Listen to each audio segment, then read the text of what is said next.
로마서 9장 30절에서 32절 말씀. 그런즉 우리가 무슨 말을 하리요? 의를 따르지 아니한 이방인들이 의를 얻었으니 곧 믿음에서 난 의요. 의의 법을 따라간 이스라엘은 율법에 이르지 못하였으니 어찌 그러하냐? 이는 그들이 믿음을 의지하지 않고 행위를 의지함이라. 부딪힐 돌에 부딪혔느니라. 아멘. 자, 우리 부활절이죠. 예수님이 십자가 지고 죽었다가 살아나신 날이에요. 그래서 우리가 매년 부활절을 함께 기뻐하고 축하하고 하나님께 영광 돌리는데, 우리 다 함께 예수 부활하셨습니다. 제가 외치면 박수를 크게 한번 쳐주세요. 예수님이 부활했어요. 예수 부활했습니다. 와! 네. 자, 우리는 모두 다 죽어야 될 죄인들인데 예수님 은혜로 예수님을 믿기만 하면 예수님처럼 부활하는 은혜를 받게 됐어요. 그래서 죽음을 두려워하지 않아도 됩니다. 우리가 영원히 주님 곁에서 살 수 있는 놀라운 은혜를 받았어요. 근데 그 은혜를 우리가 뭘로 얻었어요?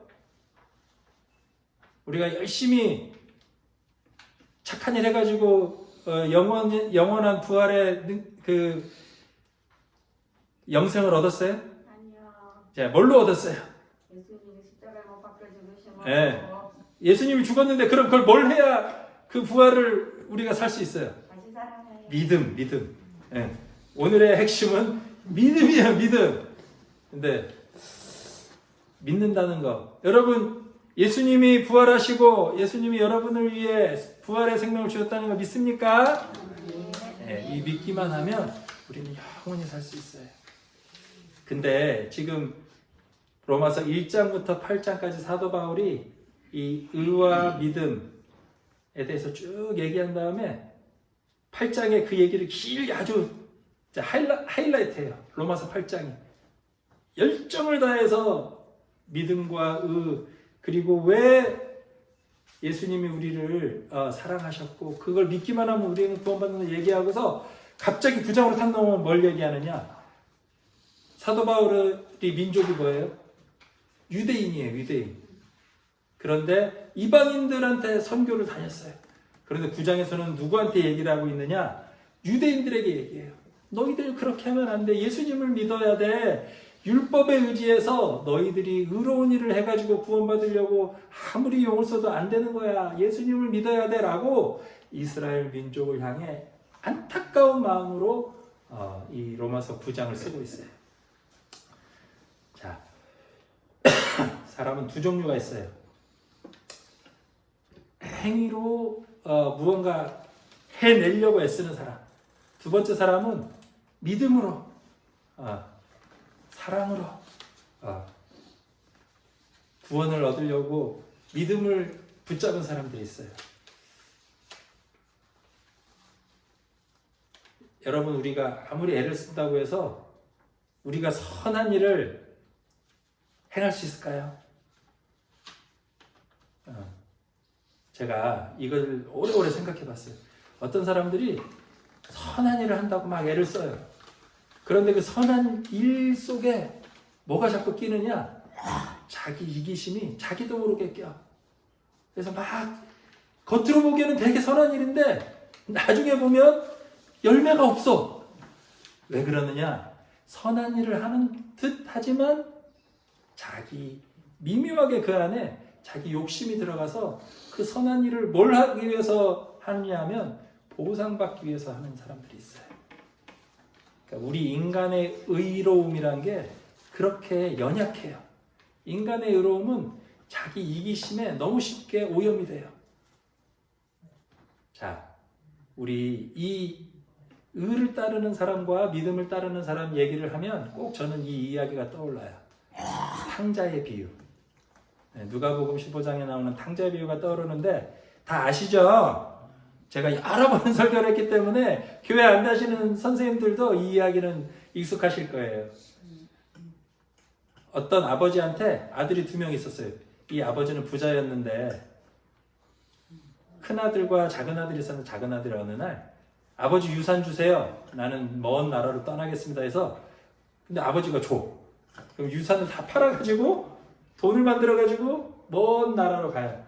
그리고 거기서 신나게 여자들 만나고 만난 거 먹고 사업도 해보고 막 별의별 짓을 다 해. 어떻게 됐을까요? 그 사람이 쫄딱 망했어요.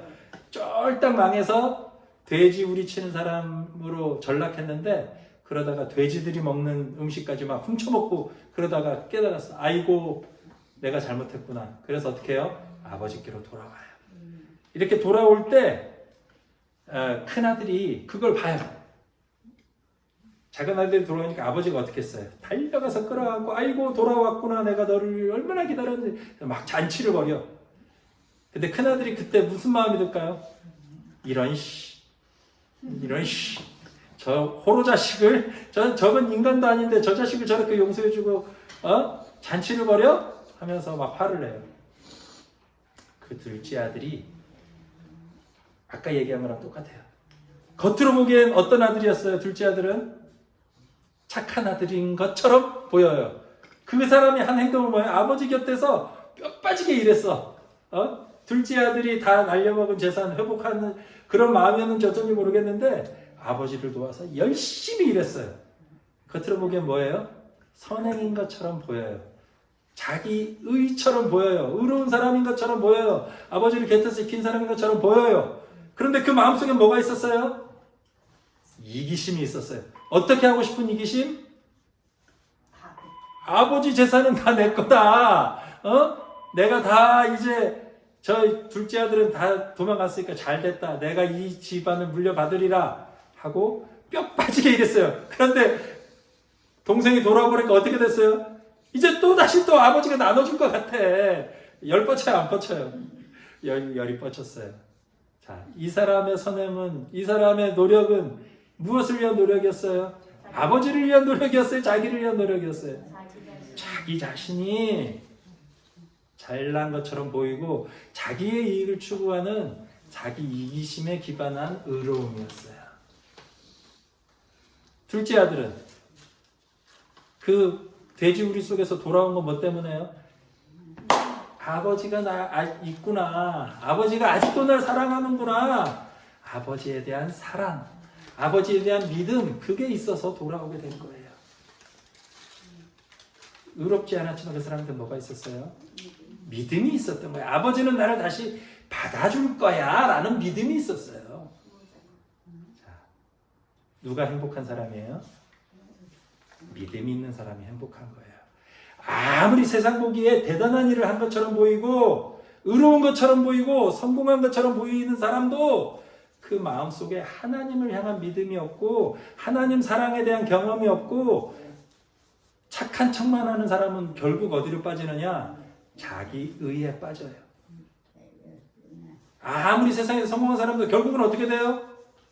마지막에는 재산 다 짊어지고 옛날 왕들은 무덤에다가 뭘 넣어요? 보물도 넣고 자기가 거느리던 여자들도 산채로 넣고 그렇다고 죽음 이후의 세계에 그것들 가지고 갈 수 있어요? 아무것도 가져갈 수 없어요. 결국 남는 건 뭐냐? 사랑. 그거 하나밖에 안 남아요.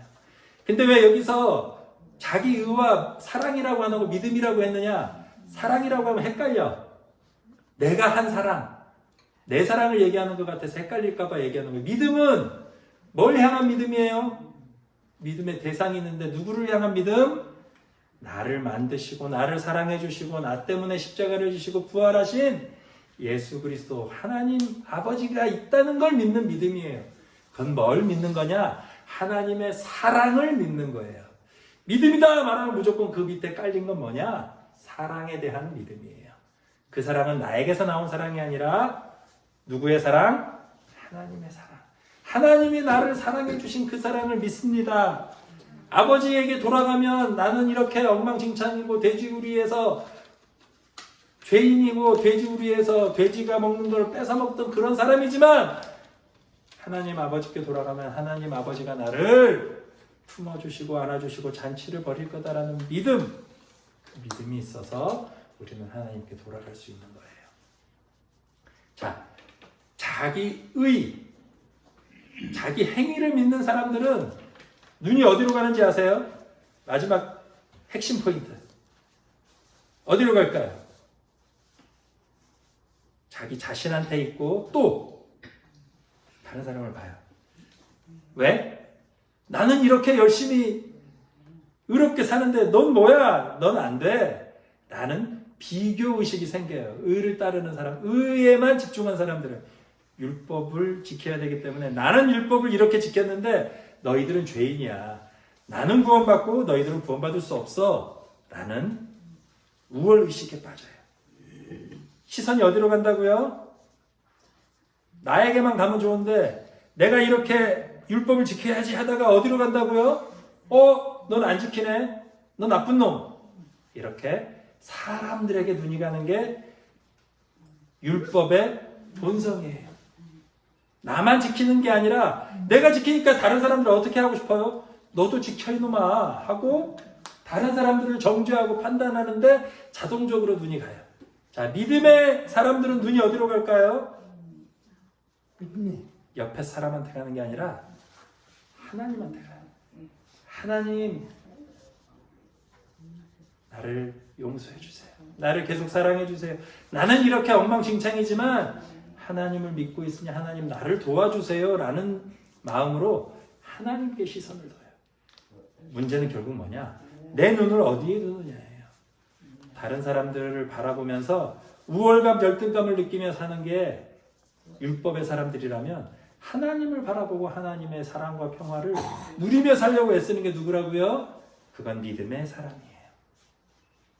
믿음의 대상인 하나님을 바라보고 예수님의 십자가를 바라보고 사는 우리들이 되어야 거기에 행복이 있는 거예요. 자, 옆에 사람하고 비교하고 옆에 사람들 정죄하면 그 정죄하는 정죄함으로 또 누가 정죄받을까요? 완벽하게 세상의 법을 다 지키고 완벽하게 의로운 사람 세상에 있어요, 없어요? 없어요. 없어요, 없죠? 네. 내가 다른 사람들 무시하고 정죄하고 너 그거 틀렸어라고 얘기한 그 정죄를 가지고 우리가 다시 판단받고 정죄받고 고통당하는 게 인간의 세상입니다. 그러면 우리는 어디에서 구원받을 수 있느냐? 하나님을 믿고 하나님의 사랑 안에 거할 때만 온전히 우리가 회복될 수 있고 영원한 부활의 삶을 누릴 수가 있어요. 자, 마지막 결론입니다. 오늘 부활절이죠. 예수님이 부활하셨어요. 자, 우리는 그 부활을 믿기만 하면 돼요. 그리고 하나님이 부활과 십자가가 누굴 위한 거라고요? 나를 위해 예수님이 십자가를 지셨고 부활하셨어요. 그래서 우리는 아무리 죄인이어도 뭐만 하면 돼요? 하나님께 돌아가기만 하면 돼요. 탕자처럼 아무리 엉망진창으로 살고 아버지 재산 다 날려먹고 돼지들과 어울려 살 정도로 타락했어도 뭐만 하면 된다고요? 아버지께 돌아오기만 하면 됩니다. 하나님을 바라보고 하나님을 믿고 하나님께 의지해서 오늘도 용납받고 사랑받고 행복한 삶을 지금부터 여기서 누리는 우리 어르신들과 선생님들 되기를 주님의 이름으로 축복합니다.